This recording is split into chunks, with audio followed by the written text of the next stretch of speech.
Rolling. All right, I want to welcome all you guys to Gentleman Society. I want everybody to stand up on your feet right now. You know how to do this. 3, 2, 1. I am a gentleman. I have honor. I do honorable things. I have integrity. I do the right thing when no one's looking. I have respect for myself and others. I value my education. I am a gentleman.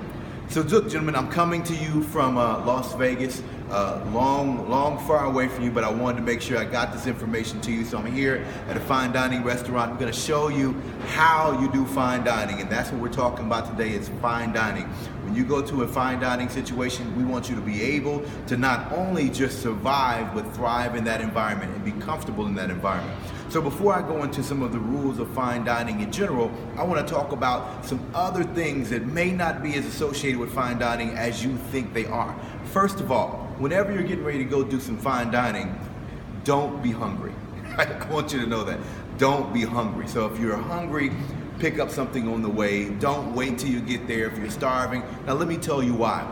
It's gonna take a long time. Right? It's going to take a long time. It may, as a matter of fact, not saying that this is going to be every time, but I literally have been at a fine dining restaurant and been there on the residence for over 4.5 hours, right? Getting different things served to me over time, but even that first course, it may take a while to get to you. So remember, the fine dining sometimes it's not about just satisfying that hunger. You want something else to satisfy that. It may be a business meeting, it may just be getting together with friends, but it's all about the experience. So make sure you are not hungry when you go. Number 2, you want to make sure not only your tummy is full, but make sure your pocketbook is full too, because it's going to cost you. As a matter of fact, you guys are getting ready to go eat a dinner, and that dinner is going to have a comma in it. I want you to know that. It's going to cost a lot of money for us to sit down and be able to eat that meal. Now, whenever we talk about fine dining, we're not talking about Chili's or IHOP or anything like that. We're talking about restaurants where you may have to wear a coat.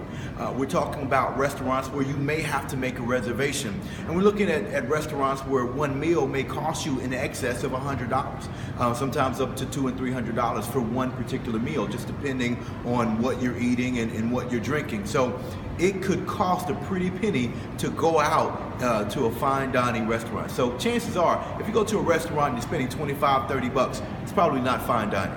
If you're spending $100, $200, $300, then you may be doing some fine dining, okay? So just make sure that not only are you not hungry, you have your tummy full, but you want to make sure your pocketbook is full too. The other thing I want to prepare you for, different types of fine dining are different. And some types of fine dining, whenever they serve you the food, the other reason why you don't want to be hungry is that the portions may not be large. There may be some small portions that come to your plate. Now, some of the places that you go that might not be the case, you might go to a steakhouse, for example, Morton's or any type of steakhouse that has large steaks, and maybe that's not the case, but in some other places, you might get small portions for big dollars. To just kind of be leery of that, be aware of that. Also, you want to make sure to dress the part, gentlemen. Dress the part. You're not going to come to a fine dining restaurant in your shorts and t-shirt. That's not going to work. You need to do better than that. You guys know exactly how you need to be dressed. Make sure that you're in business attire whenever you go. Now, you're going to see some people that are there fine dining that may not be in business attire. However, I want you to make sure from your perspective that you're in that business attire whenever you get ready to go to fine dining. At least have the coat on even if there is no tie. All right, so I want you to remember that. Now, with that being said, let's go ahead and sit down. Let's get to some fine dining here. All right. Now, the first thing I want to teach you guys about is the napkin. Now, the napkin is very important. And if you utilize your napkin properly, it will let everyone around you, especially your waiter, know exactly what's going on. So first of all, I want to show you what you do with your napkin. And to show you what to do, first of all, I'm going to show you what not to do. Don't grab your napkin and tuck it in like this. This is a bib, all right? This is not a napkin. Do not do that in fine dining. You want to grab your napkin, okay? You're going to place it in your lap with the point towards you. You're going to fold that point over, place it on your lap, okay, like that. Hopefully you guys can see that. You're going to place that over your lap, okay? All right, so that way any food get there, it'll go into your lap, not onto your clothes, but onto the napkin. The other important thing about the napkin is that whenever you're getting ready to wipe your mouth, you don't grab the whole napkin and wipe your mouth. That's not how you do fine dining. you want to take that point that you've created, and you want to dab the corners of your mouth. Move it over to the corners of your mouth, dab it, and once again, come back down, put it back down in your lap. Okay. Once again, none of this. You don't wipe your face with the napkin. Okay. You take the corner, you wipe the corners of your mouth. All right. So that's how you want to do your fine dining napkin. Now let me take it a step further. Let's just say that you're getting ready to go to the restroom. Don't take your napkin and throw it on the table. You want to take your napkin, you want to fold it properly. As you get up, place your napkin on the back of the chair. That lets your waiter know, hey, this guy's coming back. He's not done with this meal. He's just stepped away for a moment. Maybe to make a phone call, go to the restroom, but this lets him know you are coming back, okay? Now, let's just say that you are done with your meal. You're completely finished. Here's another napkin tip. Take your napkin, then you can place your napkin on the table, okay? At that point, let your waiter know that, hey, I'm done. You can take some things away, not a problem. Hopefully you guys got that. Now, whenever you sit down for a fine dining restaurant, the very first thing they're going to do is they're usually going to have some type of water there for you. It's important for you to know which water is yours, because if you're in a large group, you'll see waters in front of everybody. Well, the water is going to be to your right. So if you're left-handed, you got to keep this in mind. You want to grab with your right, because it's probably going to be some water on your left hand as well, okay? So you want to make sure to grab the one on the right. This is your water. They may also ask you, there may be some other glasses around. They may ask you, hey, would you like to have some coffee? Would you like anything else to drink? Sometimes they'll have a wine glass there and say, would you like some wine? And of course, you guys are not old enough to drink wine, so they will take that wine glass away immediately. And so this is, after they bring you the water, they ask you, would you like for anything else to drink? And so that's when you can order a soda or a tea or something like that. And they'll bring over another glass with that liquid in it. Now let's talk a little bit about the setup, okay? I want to talk about utensils first. Now, there's a lot of different ways that your fine dining utensils can be set up, depending on what you're going to have. Sometimes they'll bring a salad out first for you to eat, or maybe there's some bread, and bread may come in a dish like this. What I want you to know, because sometimes it's not just 2 forks, you may see 3 forks, or in some situations 4 forks, or 2 or 3 knives. And you're left with the conundrum of, which one do I choose? What do I eat with? How do I know what knife to eat with? How do I know what fork to eat with? I'm going to give you a foolproof way of you remembering this. Today we're not going to talk about which one is the steak knife, or which one is the steak fork versus the salad fork. Even though in some restaurants they may look a little different, the salad fork may have longer prongs on it, but I don't want you to worry about that right now. I'm going to say this for you the easiest way possible. Outside in, okay?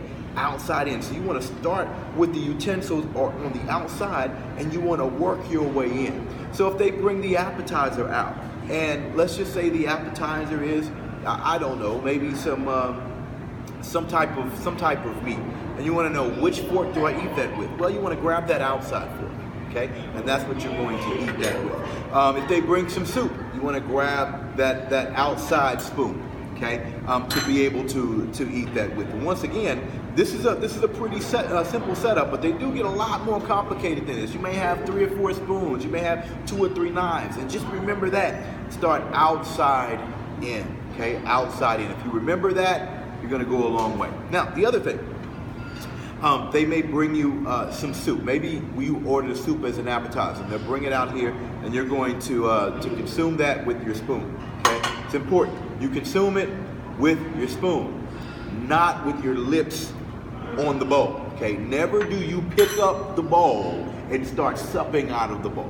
Okay, that's not done in fine dining. It shouldn't be done outside of your home. It shouldn't even be done at your home, to be honest with you, even in your own kitchen.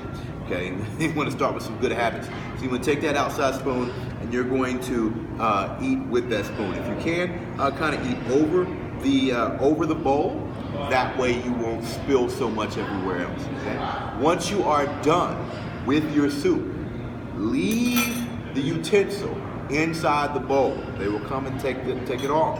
Let's just say you have some salad, and you're eating your salad. Okay, and you're taking your knife and fork and you're eating your salad as part of your appetizer. Once you're done, you do not keep these utensils, okay? Lay them there. A lot of times you want to lay them in an X. Let your waiter know that, hey, I'm done with this. You can go ahead and take this. Don't try to take those utensils back when they go to take the plate. Like, oh, I need that fork. No, you don't need that fork. You're gonna be okay. If you run out of forks, they've got more in the back. You're gonna be okay. But you don't want to keep that fork for the next thing. So you want to let that go. Okay, you want to let it go. Now, in some situations, you may be served several different courses, and so with each one of those courses, you're going to give up those utensils. So if you use that fork and knife in that course, cross those up in an X, sit back, allow them to come in and grab that plate, and they're going to serve you the next plate. A lot of times, if you've ordered something like a steak, they'll bring a particular steak knife with that. It's a little bit more aggressive type of knife to be able to get through that meat. And so while I'm on the subject, I'm just going to talk a little bit about steak in general, because whenever you go to order your steak, they're going to ask you, how would you like it cooked? And there's several different ways to have it cooked, and I'm not here to tell you which way is best, but you can have it well done, and that means that doesn't mean that they did a good job, right? That means that they cooked the steak all the way through, and that there's no pink. You can have it medium well, where it's close to being well done, but they left a little bit of pink inside. You can have it rare, which is a lot of red inside. So there's different stages between rare and well done, and you can let them know, well, I'd like it medium well, I like it well, I like it medium rare, I'd like it rare, just depending on your taste buds and what you would like to see. I will say, you got to remember that if you get anything other than well done, then you're going to see pink in your steak, and you may see some blood on the plate. So just kind of be mindful of that. Right? Don't freak out. Okay. If you don't want to see that, then tell them cook it all the way through. Right. Well done. All right. So that's how you'd want your meal if that's the case. Now, what's going to happen after your fine dining meal? You've relinquished all of your utensils. You've placed your and this, let me say this as well. They will come and offer you also a dessert after you're done with your regular meal. And sometimes they'll actually bring the desserts out so you can pick which one you want. Sometimes they have a different dessert menu. Now, you're not obligated to get a dessert, but they do kind of come and offer that to you. Okay? Now, once you get a little older, there are these people that are called sommeliers. And sommeliers, these people are wine experts. There's different levels of sommeliers. You can ask these people pretty much anything. You can say, what village was this wine, was the grapes made for this wine? And they will know what village it came out of. And chances are they've been there. These people can smell the wine and tell you what village it came from in the world. It is amazing to talk to. I don't even drink. I've never had a drink in my life, but I do enjoy talking to sommeliers. I may be wasting their time because I'm not going to buy any alcohol, but they seem to enjoy the conversation as well. I'll ask them what level sommelier they are, and they'll let me know, and we'll have conversations about their training as a sommelier, and I'm just fascinated by it. So anyway, so at your higher end restaurants, you're going to have a sommelier there. But after you have completed your meal and you've placed your napkin on the table and you're all done and they've cleared it out, they're going to bring you the bill, okay?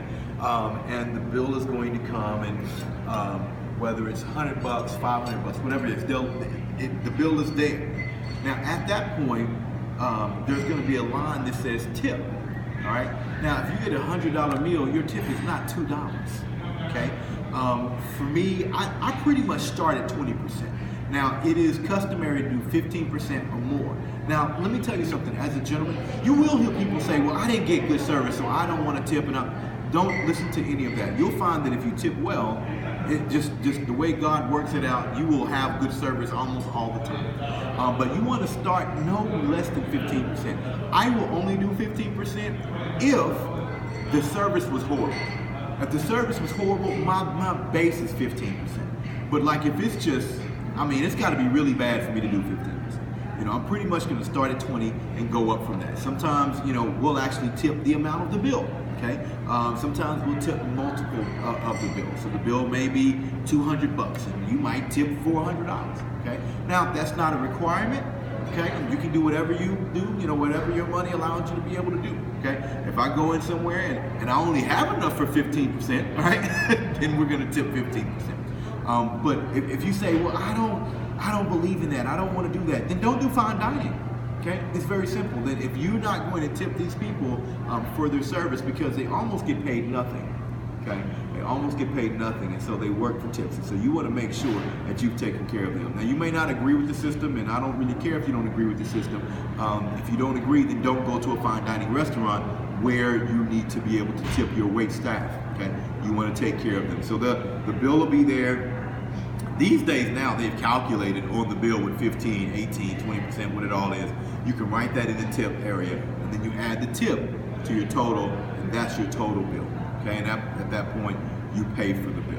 All right, so that is your fine dining experience. I want you guys to practice, set up some tables, set up some situations, make sure that you know how to set it up, how to tear it down, how to utilize that napkin. I want you guys to practice. Now listen to your life consultant. He's going to take it from here. All right, Minister, you got it, Mr. Thompson. Handle it.